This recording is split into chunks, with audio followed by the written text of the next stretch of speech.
续来看文化部举办极品保存修复的展览，嘛来掀开极品修复工作神秘的面世。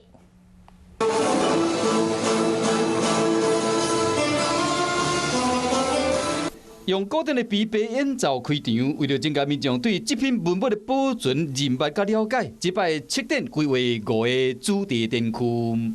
也通过这样的保存跟修复的专业知识，做一个很详尽的一个说明。包括这个线上面所有的颜色，这个染色的原料，我们都必须要去了解清楚，才能够做最好的一个复原。